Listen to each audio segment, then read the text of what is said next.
So you guys, let me introduce our guest in the house to you.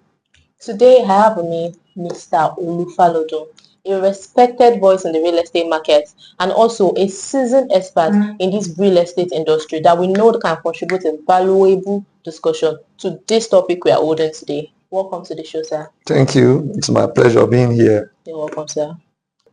So our topic today is about how the Nigerian government and economy has influenced the real estate sector as a whole.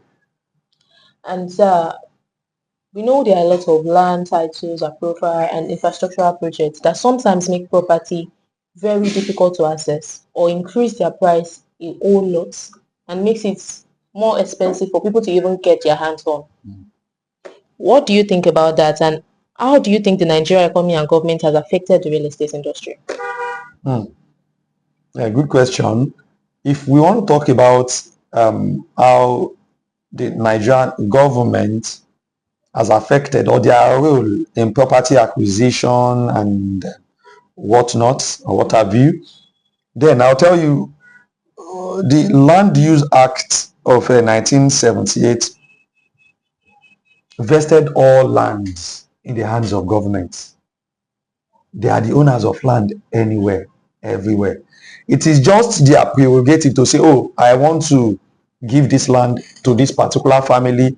I want this to be under my own acquisition. I want this for industrial purpose. The role of the government. Yes. I want this for commercial purposes. I want this for agricultural purposes. I want this for, industrial and the likes of them that you have. So without the government, there's absolutely nothing you can do as an investor or as a developer. Because even if you buy from a family, you are registering your title. Who registers for you? And you register that through the government. Yeah. It is through the government. You get a CFO from government. You want to sell and transfer your ownership to another person. You still take to the government to get governor's consent. So there's absolutely nothing you do within the real estate space that does not involve the government. That does not involve the government. Even after giving you CFO, government can still tell you, madam, we need this land. If the purpose overrides your own individual, possibly they want to build a bridge, a particular road, people are dying and they need to build a bridge and your house is there, they will compensate you, they'll take that land from you. So without government, nothing gets done. But based on who the Nigerian government are, sir, you as a seasoned real estate person, do you think that they bring more impact than effect, or do you think they bring more positive impact into the real estate sector over the years of them ruling? Well, I would say in Nigeria, government can do better. They have not done quite well as much as is expected. If they were to have done well, you would not have so many real estate developers all over the world. All over the country. And now you see unscrupulous elements parading themselves as developers doing the business of real estate development. If the government, if they have done well, do you think we'll have such a number of people coming into the real estate space and doing businesses? No. Anyhow they like. Anyhow. But sir, what do you think that a developer should actually know before investing or before carrying out things with his own proper money and everything before investing in a particular property or land, in the government, in the country? If you're a developer, you want to go into the business of real estate, you want to check the property you want to sell. Is it under acquisition? You get two key professionals, surveyors and lawyers. They are the two most important professionals. So they must get a surveyor and a lawyer. Two important. You can't do without them. So you get them to help you check how this land is. We have said all lands belong to government. So that which one, there's no book you get in your house that will show you this one is under government acquisition or not. But with these two professionals, they will show you which land is safe for you to invest in or not. Aside some other due diligence you do, does it belong to this family? That one is not the business of government now. It is your business to do with the family to check who is the rightful owner of the property as a developer. Okay, thank you, sir. We'll go on a short break and we'll be back soon. Hey guys, welcome back to the show. And we're still on the show, we're still discussing about how the government and the economy actually influence the real estate sector. Our guest is still right here on the seat. Sir, what do you think about inflation and how it affects real estate investment and property development in Nigeria? Inflation and its effect on property development, on real estate. Okay, when the economy is strong, purchasing power of investors becomes strong too. It is positive. But when inflation affects us, real estate is not a fast-moving consumer good sector like the ShopRites of this world and the rest of them, where you can go, where people you have to feed, you have to eat before anything else. So it is not something that sells every day. So if inflation is affecting the economy, it means that it may affect how people turn to real estate to purchase or to invest. Okay, so if I get it right, you mean when people have not even feed their own stomach well? Let's break it down to our local balance. When SAPA is on the rise, you expect people to go and invest in real estate. That is its effect. Then for developers, that's to investors, to developers. Now, imagine what 500,000 naira could do for you before inflation hits the money. It could affect you if you have promised your investor that I am going to do this project for you with 5 million naira, and what 5 million naira can do now is lesser. It could affect the project on hand, and it could affect the quality of the project. Imagine you going back to meet the client and tell them, cement when I gave you this price was selling for 10,000 naira, but cement now is 12,000 naira, and you have to buy, that's just one unit, and you have to buy thousands of these to complete the project. It is going to affect. So that's what inflation does to the economy and to the real estate sector. Thank you so much, sir. So, sir, would you advise an investor to put his money down and also like buy land and property during period of economic hardship in the country? If you are capable financially, it is one of the best periods to invest in real estate, because at that point you see properties being sold lesser than their value, and that's where you see distressed sales being common. They are prevalent at this point, so you can buy at that point, hold, and when the economy bounces back, you can sell on for an appreciable number of value, for a good return on your investment. So you're saying during economic hardship, a wise investor can actually put down his money if that's he's capable. If it is capable and you have done your due diligence, one of the best So what's like the comeback for him? Is he going to really get much appreciation? Return and appreciation on their investments? 100% guarantee. It's one of the best times. People have used it all over the world to invest during that period of economic downturn, economic hardship or realities. So, sir, you mentioned about distress sales earlier. I see agents around posting distress sales. I don't even understand much things about it until now that you speak about it. But sir, talking about agents and the way they post and get into a lot of things, do you think that the government should actually do enough to regulate the activities of agents in the country? Because there are a lot of agents everywhere. Oh, that's an easy and equally a tough one. Why did I say that? The activities of agents is on the rise, the unscrupulous element within the real estate space, and it is quite unfortunate the government over the years has not been able to do anything about this.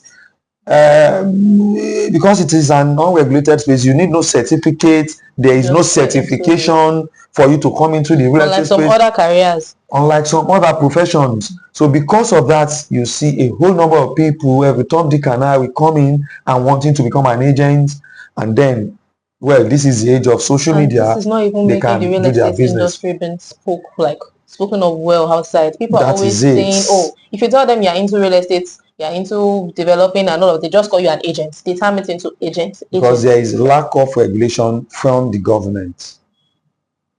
So, sir, do you feel like the government should actually find a way to regulate this agent stuff?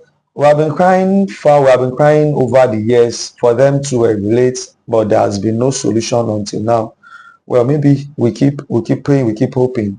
This is That Nigeria, they would actually. that they will act one day. Okay, sir. Sir, talking about Ibadan as a whole now, do you think the government have actually made regulations for the agents? Or do you think they've made any approval or anything at all that's made Ibadan real estate sector very organized and has shaped you well? As good as Ibadan real estate is on the rise and is one of the biggest real estate hubs in Nigeria, I'll tell you, some people will tell you from outside Ibadan, coming into Ibadan, the activities of real estate agents in Ibadan is one of the worst. I've not been to everywhere in Nigeria for me to rate. Even if I've been to places around, I cannot, maybe I've not transacted with agents, so I cannot tell of our activities and gauge state on state levels now. But I'll tell you, here in Ibadan, it is nothing good, it's nothing sweet to talk about. Go on Twitter, you go on social media, you see some people trying to whip up interest for government to come in and regulate, but nothing still get done. Is there any way you think it can be done or it can help?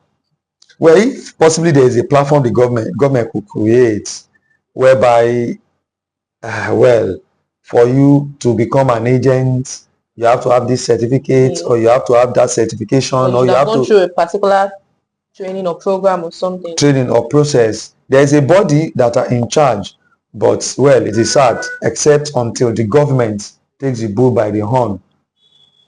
Those that are educated and non-educated would still be running foul in the real estate sector as agents. Because everybody is really complaining. Now, nobody even wants to take any property from an agent. And they are not even able to distinguish between a real estate developer, people that are doing well in this sector, people that are doing very well in this industry, from an agent. They are mixing it up and just... Because of lack of regulation, that's what is going to happen for the foreseeable future. So the government can actually work on that and make it better. Yes, they can. Thank you so much, sir. It's been a pleasure. You've contributed well to this discussion. And right now, we have some few questions for you. Okay. And you do not have to think too much about it. Really? It doesn't require you thinking. Just give me a straight answer. Yes, sir. So, do I have the head knowledge for that? Let's go. So, sir, would you rather do land or property flipping? Land. Land. Can you buy a land in Ibadan today with over 15 million? Or you rather buy it in Lagos? Ibadan. Would you like a cash or installment pay for any transaction as a real estate person? Cash. One-off payments. Okay. Would you rather do a buy and hold or buy and flip? I'll do a buy and flip. Okay. What is one red flag when buying a land? Omonile. Okay. Omonile. When you see Omonile coming to sell land for you, it's a red flag. Okay. So what's the most underrated location to invest in? So here you can add, we want you to talk about this. What's the most underrated location in Nigeria to invest in? Underrated location that people do not even know about. Ibadan or Nigeria? In Nigeria. If it is in Nigeria, there is no better place. When you take Lagos out, there is no better place to invest than in Ibadan. When we take Lagos out, sir? Take Lagos out. Lagos is the cream de la cream. So, sir, are you saying Lagos first, then Ibadan comes after? If I was to, I might be sounding controversial if I was to mention Ibadan over Lagos. But we know Lagos is what it is. Lagos is what Lagos is. Lagos opens up every other states in Nigeria when it comes to, they open up our eyes. So we'll give it to them. But outside Lagos, not underrated. Yes, that is not underrated. So it seems Ibadan is the one that is. I'll pick Ibadan. Okay. Any day, anytime. Because of its proximity to Lagos. In less than 1 hour, I'm in Lagos. So I can invest in Ibadan and still live in Lagos. Okay. So what was one biggest profit? The most biggest profit that you ever made from a deal? from a deal. I guess that was So you don't have to think. 7.5 million. Okay. That was my biggest. Okay, sir. So, sir, would you rather go into real estate or stocks? Real estate. Real estate. What scares you the most in Nigeria market today? Real estate market. Nigeria market as a whole or real estate market, what scares you the most? Investing in a property that is under government acquisition. Investing in a property that is under government acquisition. We call it Ile Osha. I feel that would be a good topic for locally. When you invest in a property that belongs to the government, I feel that would be a great topic for our next video. So, sir, if you had 10 million today or right now, what would you do with it in real estate? I'll buy expanse of land, acres of land. Okay. No house, land. Okay. Thank you so much, sir, for coming to the show. It's my pleasure and honoring our invite. We really like and we also appreciate your contribution to this whole discussion. You've given us a valuable insight. Thank you so much, sir. It's my pleasure. So, sir, from Golden Age Homes, we have something for you. We have this from Golden Age Homes, sir. And we really appreciate you coming here today, sir. Just accept it from us. Well, I didn't expect this. This is load of items here. And on behalf of me, myself, and my brand, I want to say Golden Age Homes and we are still limited. Thank you so much. I'm wishing you more sales, thank you, sir, more blessings, and God's protection to all the staff members of Golden Age. Thank you, sir. You're welcome, sir. So, guys, make sure you subscribe, like our video, and share. And also, do all to comment. Anything you notice or whatever you think you can add to it, try and give us your comments. Watch out for the next episode. Stay tuned. Bye.